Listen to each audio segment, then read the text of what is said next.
It's time to talk some Monster Energy AMA Supercross and FIM World Championship. Hi, folks. Leigh Diffey along with the GOAT, Ricky Carmichael and Will Christien. So after two triple treat residencies, first of all in Houston, then Indianapolis, it's off to Florida for back-to-back weekends. So two Saturday races coming up, no in-between Tuesday races. So there'll be a little bit of a break coming up for the teams and everybody to kind of draw breath.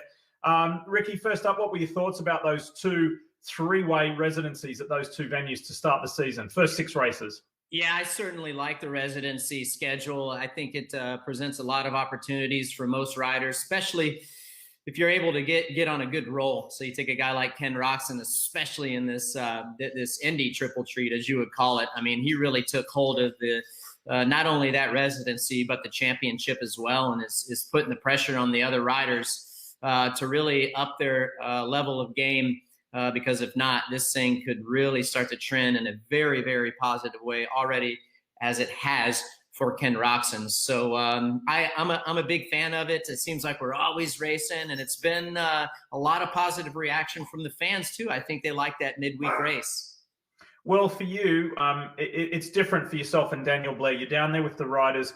You know, for Ricky and myself or Todd Harris, if we're talking to the riders pre-race or whatever, that's different. You're there, you're seeing the look in their eye, you're seeing that raw emotion, and we've seen plenty of that this year. Have you seen a change or a spark or something different about Ken Roczen this year than in previous?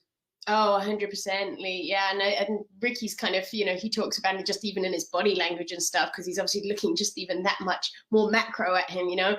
But I mean, to say he's a different guy sounds like a sweeping statement, but honestly, that's how he comes across. He's happier in everything. His interviews, obviously, you know, post-race, and just the way he talks, there's a difference to him. And it was, I think, even more telling perhaps to see him after last Saturday, because that wasn't the win that we saw in the first two rounds at Indy. That was one where he was put under pressure. You know, he obviously had that contact with Barsha. That was a moment. And then we saw so much pressure come on him from obviously a bunch of guys behind him, but especially Cooper Webb there in those closing laps. And it was different. It was this kind of calm, just I still did it. You know, he said on the podium, he wasn't as comfortable. He wasn't gelling with the track as well as he had on the first two Indianapolis rounds. And yet still there was just this wonderful confidence that came through him, and just a peace, for want of a better word. And I don't know, I mean, we've talked about it, and we can sort of analyze this, right, and put them under the microscope. But if you're the other riders, the other group in that situation, and to not see that wavering at all as we carry on through now 6 rounds has got to be a bit of a worry. All right, we've got a lot to get through. I want to put a period on Roczen with this, RC, because it was you aboard a Honda 18 years ago that delivered Honda their last Premier Class Supercross Championship. Every other manufacturer in the series, bar Gas, of course, which just ended this year, every other manufacturer in the series has won over the last 17 years. But it's been a big drought for Honda. And when you look at what they're doing on a global scale in all forms of motorsport, whether it's 2 wheels or 4, that's unusual for this company. So how big a deal do you think it is for Honda and HRC to have Roczen out in front by a whopping 16 points after just 6 rounds? Yeah, it's certainly a huge opportunity for Honda, and selfishly feels good that I was the last guy to win the Premier Class of Supercross. However, yeah, this has got to be a big goal. I mean, when they made that investment to hire Ken Roczen, I mean, they weren't playing around. I mean, they were throwing all the resources at it. So for them to be several years now down the road and still not have gotten a championship, and this year it finally looks like they're in the best position that they've been, it's got to be comforting for them, and it's certainly going to be well deserved and earned for both parties, Ken Roczen and that Honda HRC team. So still a lot of racing left to go, but they're in the best position that they've been in since he's started that run with Honda. Well, I want to throw a wide net out there. The Championship 3 at the moment are still the same Championship 3 as last year. It's Roczen, it's Cooper Webb, it's Eli Tomac in a jumbled order. But who has got your eye at the moment? Is it one of the Championship 3? Is it somebody else who has surprised you, or somebody else who you're expecting more from? I mean, probably Cooper Webb, honestly. Eli Tomac would, and he'd probably be mad even to hear us maybe say that, because talking to him pre-racing there on Saturday, I think he feels like it just hasn't fallen into place yet. So he would definitely, and he's very much in the conversation, isn't he? Especially now we're going to move, to Orlando. The weather's looking a little bit like it might rain. We might have moisture in the track. It's going to get rutty. It's going to get a bit challenging. We know that Tomac's going to be good in that situation, but Cooper Webb seems to be the one who's ready to pounce right now. Is that going to come out in the wash at the end of 17 rounds? Well, we'll see. But what we saw from him on the podium there when we spoke to him after Saturday night, Leigh, I feel like he knows he's right there. Yes, he didn't catch Ken Roczen. It didn't quite happen. It wasn't the repeat of what we've seen on final laps between the two of them before, but he was right there, and he got the fastest qualifier, which isn't something we see out of Webb all the time. So I think that was a confidence booster. He was very open about talking about how this air shock now is becoming more comfortable. They've figured it out a lot. So, it's a funny one, isn't it? Because we can say, is Ken Roczen getting confidence from this because he didn't feel that great that night and Cooper Webb couldn't do that last lap deal that he normally does in him and really get to him? Or could you say that this is actually swinging in Cooper Webb's favor because he's getting that much closer every time we see him on track? I don't know what your thoughts on that, Ricky, are, but you could paint it either way.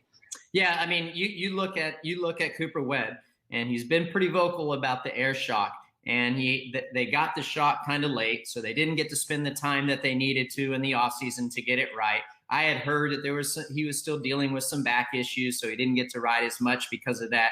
I mean, I haven't confirmed that, but going to the air shock, here's the problem. When you look at Cooper Webb and that Red Bull KTM team, they've been basically, I would say, testing instead of racing.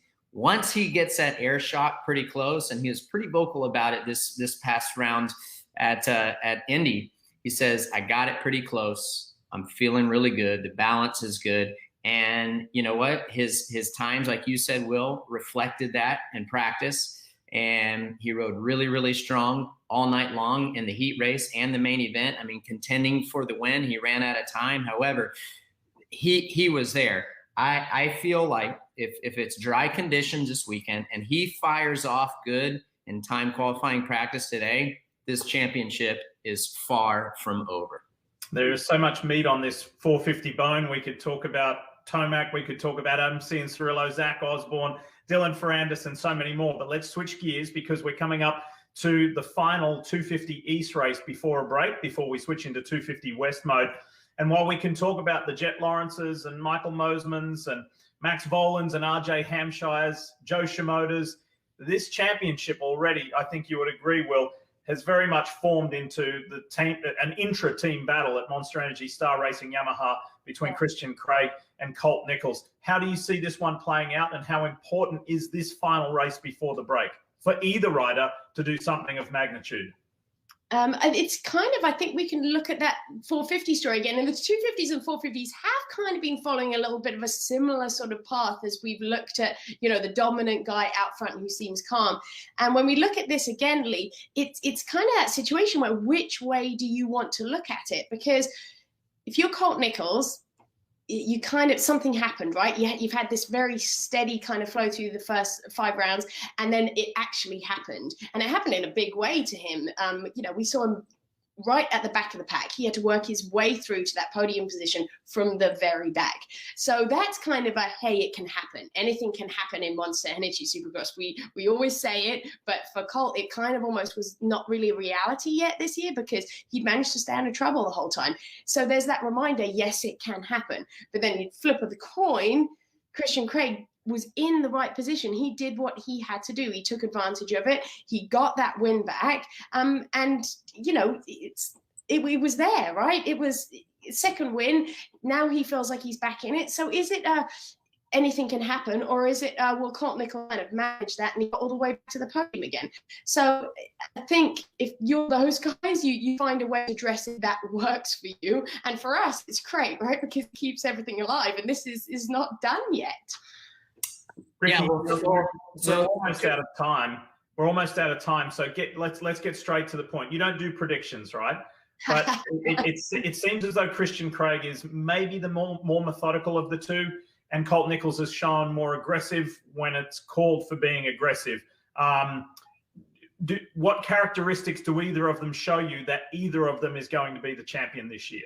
Well, you got to go with the points leader right now, Colt Nichols, and that was an incredible come-from-behind ride that he had to earn that podium spot. And you can bet that he's going to want to get that win and send a message to Christian Craig, because Christian Craig is really the only guy that is close to being able to contend for this championship before this break. We won't see them again until the final 2 races in Salt Lake City. So it's going to be extremely important for Christian Craig or Colt Nichols to win this last round of the East Coast Series before they see their final races in Salt Lake City. It's going to be a good one.